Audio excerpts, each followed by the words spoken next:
మీకు కొంత డబ్బు అప్పు కావాలన్నప్పుడు మీ ముందు కొన్ని ఆప్షన్స్ ఉంటాయి. మీకు తెలిసిన వాళ్ళ దగ్గర అప్పు తీసుకోవడం, ఫైనాన్స్‌లో అప్పు తీసుకోవడం, బ్యాంక్‌లో పర్సనల్ లోన్ తీసుకోవడం, మీరు ఇల్లు కట్టుకోవాలనుకుంటే హౌసింగ్ లోన్ తీసుకోవడం, వెహికల్ కొనుక్కోవాలనుకున్నప్పుడు వెహికల్ లోన్ తీసుకోవడం, గోల్డ్ లోన్ తీసుకోవడం. ఇలా మీ ముందు కొన్ని ఆప్షన్స్ ఉంటాయి. చాలా సందర్భాల్లో ఈ ఆప్షన్స్ అన్నింటిలో గోల్డ్ లోన్ బెటర్. దానికి కొన్ని కారణాలు ఉన్నాయి. ఆ కారణాల గురించి అలాగే 2024లో, 2025లో గోల్డ్ లోన్ల విషయంలో ఆర్‌బీఐ జారీ చేసినటువంటి గైడ్‌లైన్స్ మార్గదర్శకాల గురించి ఈ వీడియో. మొదటి కారణం, మీకు గోల్డ్ లోన్ లభించే ప్రదేశాలు చాలా ఎక్కువ. ఎస్బీఐ, యూనియన్ బ్యాంకు ఇటువంటి నేషనలైజ్డ్ బ్యాంకులు అంటే జాతీయ బ్యాంకుల లోపల, అలాగే హెచ్డిఎఫ్సి, ఐసిఐసి, యాక్సిస్ వంటి ప్రైవేట్ బ్యాంకుల లోపల, ముత్తూట్, మనప్పురం, ఐఐఎఫ్ఎల్ వంటి నాన్ బ్యాంకింగ్ ఫైనాన్స్ కంపెనీలు ఎన్బిఎఫ్సి లోపల మీకు గోల్డ్ లోన్ లభిస్తుంది. ఇలా చాలా ప్రదేశాల్లో మీకు గోల్డ్ లోన్ లభిస్తుంది. రెండో కారణం, అతి తక్కువ డాక్యుమెంటేషన్. మీరు గోల్డ్ లోన్ తీసుకోవడానికి మీ పాన్ కార్డు, ఆధార్ కార్డు జిరాక్స్లు ఇచ్చి బ్యాంక్ వల్ల గోల్డ్ లోన్ డాక్యుమెంట్ పైన 4-5 చోట్ల సంతకాలు చేస్తే సరిపోతుంది. మూడో కారణం, మీరు గోల్డ్ లోన్లు తీసుకోవడానికి పట్టే సమయం చాలా తక్కువ.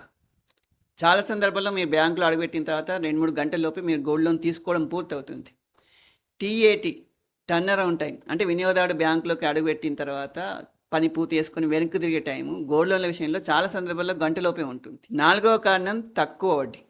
మీకు తక్కువ వడ్డీలో గోల్డ్ లోన్ కావాలంటే SBI, union bank, Canara bank వంటి నేషనలైజ్డ్ బ్యాంకుల్లోకి వెళ్ళండి.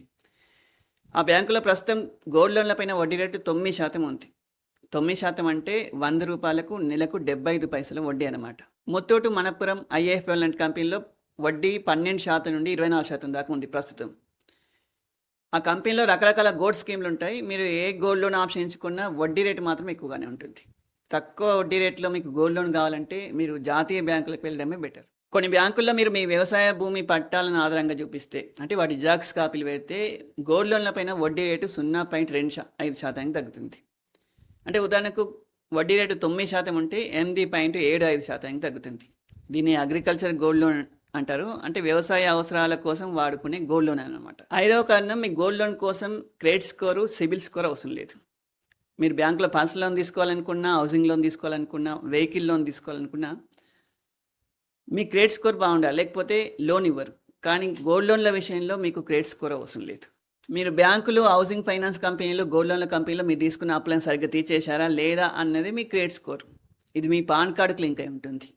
మన దేశంలో క్రెడిట్ స్కోర్ ఇవ్వడానికి ఆర్బీఐ అనుమతితో 4 కంపెనీలు ఉన్నాయి. వాటిని క్రెడిట్ బ్యూరోలు అంటారు.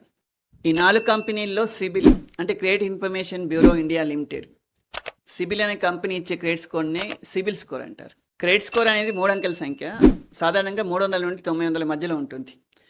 మీ క్రెడిట్ స్కోర్ కనీసం 700 ఉంటేనే బ్యాంకులు మీకు లోన్లు ఇస్తాయి. కానీ గోల్డ్ లోన్ల విషయంలో మీకు క్రెడిట్ స్కోర్ అవసరం. ఆరో కారణం, మీరు గోల్డ్ లోన్ తీసుకోవడానికి క్రెడిట్ స్కోర్ అవసరం లేదు, కానీ మీరు తీసుకున్న గోల్డ్ లోన్ గడువులోగా తీర్చేస్తే మీ క్రెడిట్ స్కోర్ పెరుగుతుంది. అంటే మీరు మీ క్రెడిట్ స్కోర్ను పెంచుకోవడానికి కూడా మీకు గోల్డ్ లోన్ సాయం చేస్తుంది అనమాట. ఏడో కారణం, మీ బంగారానికి భద్రత. మీరు బ్యాంకులో గోల్డ్ లోన్ తీసుకున్నప్పుడు మీకు ఒక రిసీట్ ఇస్తారు. ఆ రిసీట్లో మీరు ఏ నగలను తాకట్టు పెట్టారు, ఒక్కొక్కటి ఎన్ని గ్రాముల బరువు ఉంది, ఎన్ని క్యారెట్లు, ప్రస్తుత మార్కెట్ రేట్ల ప్రకారం వాటి విలువ ఎంత మొదలైన వివరాలన్నీ ఉంటాయి. బ్యాంకు వాళ్ళ సంతకం, స్టాంప్తో సహా. ఇక మీ బంగారానికి బ్యాంకుదే బాధ్యత. మీరు తాకట్టు పెట్టిన నగలను బ్యాంకు వాళ్ళు భద్రంగా లాకర్లో దాచిపెడతారు. ఒకవేళ అవి చోరీకి గురైనా, మిస్ అయినా బ్యాంకు మీకు పూర్తి నష్టపరిహారం చెల్లిస్తుంది. మీరు బ్యాంకులో కానీ, గోల్డ్ లోన్ కంపెనీలో కానీ గోల్డ్ లోన్ తీసుకున్నప్పుడు మీకు ఇచ్చిన రిసీట్లో మీరు తాకట్టు పెట్టిన బంగారానికి సంబంధించిన వివరాలన్నీ ఉన్నాయా లేదా చూసుకోండి. బ్యాంకులో ఒక లాకర్ని అద్దెకు తీసుకొని అందులో మీ నగలను దాచిపెట్టుకోవడానికి, అవే నగలను తాకట్టు పెట్టి గోల్డ్ లోన్ తీసుకోవడానికి మధ్య చాలా తేడా ఉంటుంది. బ్యాంకులో మీరు ఒక లాకర్ని అద్దెకు తీసుకుంటే బ్యాంకును బట్టి, ఆ లాకర్ రకాన్ని బట్టి సంవత్సరానికి 1500 రూపాయల నుండి 10,000 రూపాయల వరకు లాకర్ అద్దె ఉంటుంది. మీరు గోల్డ్ లోన్ తీసుకున్నప్పుడు మీ నగలను అదే లాకర్లో దాచిపెడతారు. కాకపోతే బ్యాంకు మీ నుండి ₹1 కూడా లాకర్ ఛార్జెస్ వసూలు చేయదు. బ్యాంకులో లాకర్ని అడగగానే మీకు అదెకివ్వరు. చాలా బ్యాంకులో ₹1,00,000, ₹2,00,000 డిపాజిట్ చేయమంటారు, లేకుంటే ఇన్సూరెన్స్ పాలసీలు చేయమంటారు. వాళ్ళకు బిజినెస్లో అలా సాయం చేస్తేనే మీకు లాకర్ ఇస్తామంటారు. కానీ గోల్డ్ లోన్ల విషయంలో ఈ తలనొప్పులు అన్నీ ఉండవు. లాకర్లో మీరు నగలు దాచిపెట్టుకున్నా, వేరే ఏం దాచిపెట్టుకున్నా బ్యాంకు మీకు రిసీట్ ఇవ్వదు. నిజానికి ఈ లాకర్లో మీరు ఏం దాచిపెట్టుకున్నారో బ్యాంకు తెలిసే అవకాశమే ఉండదు. కాబట్టి అవి చోరీకి గురైతే బ్యాంకు ఏమాత్రం బాధ్యత వహించదు. కాకపోతే లాకర్లో మీరు ఏ వస్తువులు దాచిపెట్టారనే దాంతో సంబంధం లేకుండా లాకర్ అద్దెకు 100 రేట్లో విలువైన డబ్బును బ్యాంకు మీకు నష్టపరిహారంగా చెల్లిస్తుంది. అంటే లాకర్ అద్దె ఉదాహరణకు ₹2,000 ఉంటే 2,00,000 వరకు మీకు బ్యాంకు నష్టపరిహారంగా చెల్లిస్తుంది. కానీ గోల్డ్ లోన్ల విషయంలో మీ బంగారానికి సమానమైన విలువను పూర్తి స్థాయి నష్టపరిహారంగా బ్యాంకు మీకు చెల్లిస్తుంది. ఎనిమిదో కారణం తక్కువ ప్రాసెసింగ్ ఫీజు. మీరు తాకట్టు పెట్టిన బంగారం యొక్క నాణ్యతను పరీక్షించి దాని విలువను లెక్కగట్టడానికి బ్యాంకులో ఒక గోల్డ్ అప్రైజర్ ఉంటాడు. అతను మీ బంగారం విలువను లెక్కగట్టినందుకు గాను వాల్యుయేషన్ ఫీజును బ్యాంకు మీ నుండి వసూలు చేస్తుంది. అలాగే లోన్ ప్రాసెస్ చేసినందుకు ప్రాసెసింగ్ ఫీజును కూడా మీ నుంచి వసూలు చేస్తుంది. ఈ రెండు ఫీజులు బ్యాంకును బట్టి మారుతుంటాయి. అయితే గోల్డ్ లోన్ల విషయంలో ప్రాసెసింగ్ ఫీజు, వాల్యుయేషన్ ఫీజు ఈ రెండు తక్కువగా ఉంటాయి. చాలా బ్యాంకుల్లో ₹1,00,000 గోల్డ్ లోన్ వరకు కూడా ప్రాసెసింగ్ ఫీజు ఒక ₹300, వాల్యుయేషన్ ఫీజు ఒక ₹300 వరకు ఉన్నాయి. 9వ కారణం అధిక LTV, loan to value ratio. Loan to value ratio అంటే మీరు తాకట్టు పెట్టిన వస్తు విలువలో ఎంత శాతం మీకు లోన్ ఇవ్వబడుతుంది అనేది లోన్ టు వాల్యూ రేషియో. ఉదాహరణకు ఎల్టీవీ 75% ఉంటే మీరు ₹1,00,000 బంగారాన్ని తాకట్టు పెడితే గరిష్టంగా 75,000 వరకు లోన్ వస్తుంది. కరోనా మహమ్మారి సమయంలో ప్రజల వెసులుబాటు కోసం ఆర్బీఐ ఎల్టీవీని 90% పెంచింది. కానీ ఈ వెసులుబాటు యొక్క గడువు మార్చి 2021తో ముగిసింది. అయినప్పటికీ ఆ తర్వాత కూడా గోల్డ్ లోన్ల కంపెనీలు కస్టమర్లను ఆకర్షించడానికి 90% ఎల్టీవీని అలాగే కొనసాగించాయి. ఆర్బీఐ సూచనల కారణంగా ప్రస్తుతం గోల్డ్ లోన్ల విషయంలో బ్యాంకులు, ఎన్బిఎఫ్సిలు 75% వరకు ఎల్టీవీని ఇస్తున్నాయి. 75% అనేది గరిష్ట విలువ. అంటే మీరు ₹1,00,000 బంగారాన్ని తాకట్టు పెడితే గరిష్టంగా 75,000 వరకు లోన్ ఇవ్వవచ్చు. ముత్తూటు, మనప్పురం వంటి కంపెనీలు ఎక్కువ ఎల్టీవీని ఇచ్చి కస్టమర్లను ఆకర్షిస్తుంటాయి. తాము పెట్టిన బంగారానికి ఎక్కువ లోన్ వస్తుంది కదా అన్న ఆశతో చాలామంది ఆ కంపెనీలో లోన్ తీసుకుంటూ ఉంటారు. కానీ బ్యాంకులతో పోల్చినప్పుడు వడ్డీ రేట్లు మాత్రం ఆ కంపెనీలో వడ్డీ రేట్లు ఎక్కువగా ఉంటాయి. కాబట్టి లోన్ కొంచెం తక్కువ వచ్చినప్పటికీ జాతీయ బ్యాంకుల్లోనే గోల్డ్ లోన్ తీసుకోవడం బెటర్. వడ్డీ రేటు చాలా తక్కువగా ఉంటుంది. 2025లో ఆర్బీఐ కొత్తగా ఇచ్చిన గైడ్లైన్స్ ప్రకారం 2.5 లక్షల కంటే తక్కువ ఉన్న రుణాలకు ఎల్టీవీని 85%కి పెంచింది. అంతకంటే ఎక్కువ ఉన్న రుణాలకు 75% పరిమితిని అలాగే ఉంచింది. ఈ కొత్తగా వచ్చిన గైడ్లైన్స్ 2026 నుండి అమల్లోకి రావచ్చు. 10వ కారణం ఎక్కువ రీపేమెంట్ ఆప్షన్లు. మీరు పర్సనల్ లోన్ తీసుకున్న, హౌసింగ్ లోన్ తీసుకున్న ప్రతి నెల వడ్డీ మరియు కొంత అసలు కలిపి ఈఎంఐ రూపంలో కడుతూ ఉండాల్సిందే. ఆ ఒక్కటి మాత్రమే రీపేమెంట్ ఆప్షన్గా ఉంటుంది. కానీ గోల్డ్ లోన్ల విషయంలో 3 రీపేమెంట్ ఆప్షన్లు ఉంటాయి. 1 బుల్లెట్ రీపేమెంట్. అంటే మీరు గోల్డ్ లోన్ తీసుకున్న తేదీ నుండి గరిష్టంగా సంవత్సరం దాకా ఎటువంటి డబ్బులు కట్టాల్సిన అవసరం లేదు. ఈ సంవత్సరం లోపల ఎప్పుడైనా మీరు వడ్డీ అసలు కట్టేసి పూర్తిగా గోల్డ్ లోన్ ఒకేసారి క్లోజ్ చేసుకోవచ్చు. 2వ ఆప్షన్ ప్రతి నెల మీరు వడ్డీని మాత్రమే కట్టేస్తూ అసలును చివరిన కట్టేయచ్చు. 3వ ఆప్షన్ పర్సనల్ లోన్ లాగా ప్రతి నెల వడ్డీని కొంత అసలును కలిపి ఈఎంఐ రూపంలో కడుతూ ఉండడం. 11వ కారణం మీరు గోల్డ్ లోన్ కోసం తీసుకున్న డబ్బును ఏ అవసరానికైనా వాడుకోవచ్చు. మీరు హౌసింగ్ లోన్ తీసుకుంటే ఇల్లు కట్టుకోవడానికి, కొనుక్కోవడానికి మాత్రమే వాడుకోవాలి. వెహికల్ లోన్ తీసుకుంటే బండిని కొనుక్కోవడానికి మాత్రమే వాడుకోవాలి.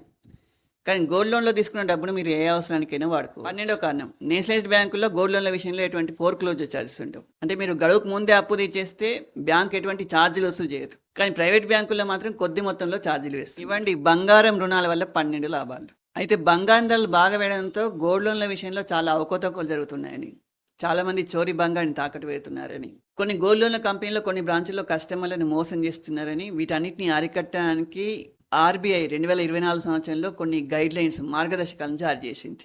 కేంద్ర ప్రభుత్వం కొన్ని సూచనలు చేయడంతో 2025లో ఆర్బీఐ తన గైడ్లైన్స్కు సవరణలు చేసింది. ఆర్బీఐ కొత్తగా ఇచ్చిన గైడ్లైన్స్ 2026 జనవరి నుండి లేకపోతే 2026 ఏప్రిల్ నుండి అమల్లోకి వస్తాయంటున్నారు. ఆర్బీఐ గైడ్లైన్స్ ఒకసారి చూద్దాం. 1 ఎల్టీవీని 75%కి పరిమితం చేసింది. అయితే 2.5 లక్షల లోపు రుణాలకు ఎల్టీవీని 85%కి పెంచింది. అంటే గోల్డ్ లోన్ 2.5 లక్షల లోపు ఉంటే మీరు ₹1,00,000 బంగారాన్ని తాకట్టు పెడితే గరిష్టంగా 85,000 వరకు లోన్ ఇవ్వవచ్చు.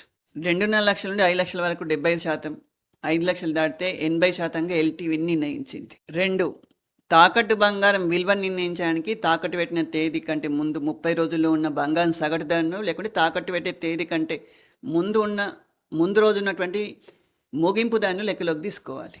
3 బ్యాంకులో మీరు గోల్డ్ లోన్ తీసుకునేటప్పుడు మీరు ఏ నగలను తాకట్టు పెట్టారు, ఒక్కొక్కటి ఎన్ని గ్రాముల బరువు ఉంది, ఎన్ని క్యారెట్లు, ప్రస్తుతం మార్కెట్ ధర ప్రకారం వాటి విలువ ఎంత మొదలైన వివరాలన్నిటితో కూడినటువంటి రీసీట్ మీకు తప్పకుండా ఇస్తారు. కానీ కొన్ని గోల్డ్ లోన్ల కంపెనీలో ఈ వివరాలు ఏవి లేనటువంటి రీసీట్ ఇవ్వడం వంటి మోసాలు జరుగుతున్నాయని ఆర్బీఐ ఈ వివరాలన్నిటితో కూడినటువంటి రీసీట్ని ఇవ్వడం తప్పనిసరి చేసింది. 4 మీరు ఏ బ్యాంకులో గోల్డ్ లోన్ తీసుకున్నా గోల్డ్ లోన్ తీర్చేసిన వెంటనే అదే రోజు మీకు బంగారాన్ని తిరిగి ఇచ్చేస్తారు. కానీ కొన్ని గోల్డ్ లోన్ల కంపెనీలో కొన్ని బ్రాంచుల్లో తర్వాత ఇస్తామంటూ మోసాలు జరుగుతున్నాయని చెప్పేసి ఆర్బీఐ గోల్డ్ లోన్ తీర్చేసిన అదే రోజున గోల్డ్ లోన్ తిరిగి ఇచ్చేయాలని నిబంధన విధించింది. ఒకవేళ ఏవైనా ప్రత్యేక కారణాలు ఉంటే 7 పని దినాల్లోపు 7 వర్కింగ్ డేస్ లోపు ఇచ్చేయాలి. అయితే ఇవ్వలేకపోతే కారణాలు బలంగా ఉండాలి. ఏవో కారణాలు చెప్పి వారం రోజుల దాకా ఇవ్వకుండా ఉంటామంటే కుదరదు. ప్రత్యేక కారణాలు ఉండి కూడా 7 రోజులు దాటితే రోజుకు 5,000 చొప్పున నష్టపరిహారాన్ని కస్టమర్‌కు చెల్లించాలి. 5 మీరు గోల్డ్ లోన్ కోసం తాకట్టు పెట్టిన బంగారం మీదేనని రుజువులు చూపించాలి. అంటే నగల షాప్ వాళ్ళ రిసీట్లు చూపించాలన్నమాట. ఒకవేళ అవి చూపించలేని పక్షంలో ఆ బంగారం మీదేనని మీరు డిక్లరేషన్ ఇవ్వాలి. ఈ నిబంధన ఎంతవరకు సాధ్యమవుతుందో ఈ గైడ్లైన్స్ అమల్లోకి వచ్చిన తర్వాత తెలుస్తుంది.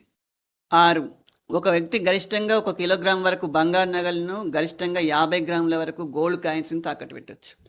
కానీ బంగారు వస్తువులపైన ఎటువంటి పరిమితి విధించలేదు.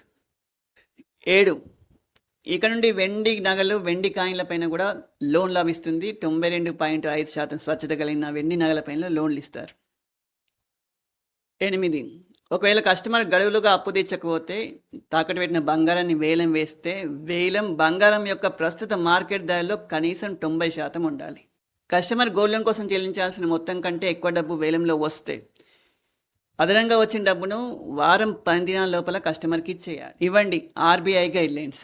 ఇవి 2026 జనవరి నుండి లేకపోతే 2026 ఏప్రిల్ నుండి అమల్లోకి వస్తాయంట. మీ చుట్టూ అప్పు అవసరం ఉన్న వాళ్ళు ఎంతమంది ఉంటారు, వాళ్ళకి ఈ వీడియో తప్పకుండా షేర్ చేయండి.